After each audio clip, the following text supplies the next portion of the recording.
اکثر ماں کا کہنا ہوتا ہے کہ بغیر چیخے چلائے آپ اپنے بچوں کو کچھ سمجھا نہیں سکتے، ان کی کاؤنسلنگ نہیں کر سکتے، یا پھر خاموش رہتے ہوئے بھی آپ اپنی بات ان تک پہنچا نہیں سکتے۔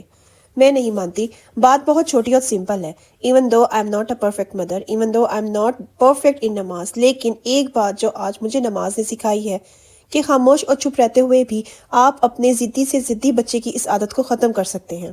لیکن وہ کیسے؟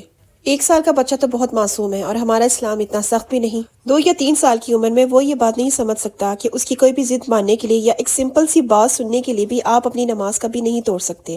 وہ آپ کو نماز کے دوران تنگ بھی کرتا ہے، آپ کا دوپٹہ کھینچتا ہے، سم ٹائم آپ کو دھکے دیتا ہے تاکہ آپ اس کی بات سنیں، آپ اس کی ضد مانیں، لیکن آپ نے اپنی نماز نہیں توڑنی جسٹ اس لیے کہ اس کی ایک ضد پوری کی جائے یا اس کی بات مانی جائے۔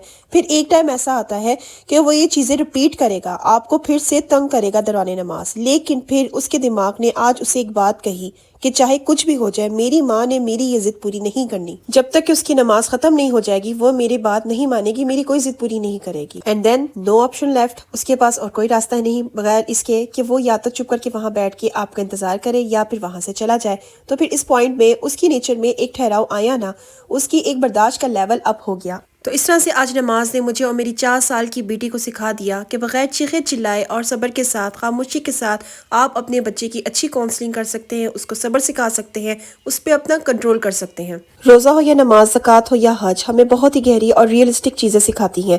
اللہ کی راہ میں آپ ویسے بھی کچھ بھی قربان کرتے ہیں وہ کبھی بھی رائے گاہ نہیں جاتی۔ آپ اگر ایک چیز کسی کو دو گے تو آپ کو کل کو ڈبل ملے گی۔ And this is my own experience. آپ کو بہت سی چیزیں زندگی میں آتی ہیں اور کچھ نہ کچھ ضرور سکھا کے جاتی ہیں۔ کتنی ہی چیزوں کا تو ہمیں پتہ بھی نہیں چلتا، لیکن بے شک جو ہم اپنے لیے سوچتے ہیں وہ بہتر ہوتا ہے، لیکن جو اللہ تعالیٰ ہمارے لیے سوچتے ہیں وہ بہترین ہوتا ہے۔ اگر میری باتیں آپ کے دل کو ذرا بھی چھو گئی ہوں تو اس کو ضرور لائک کیجیے گا، میرے چینل کو فالو کیجیے گا اور میرا پیج ضرور لائک کیجیے گا۔ اللہ حافظ۔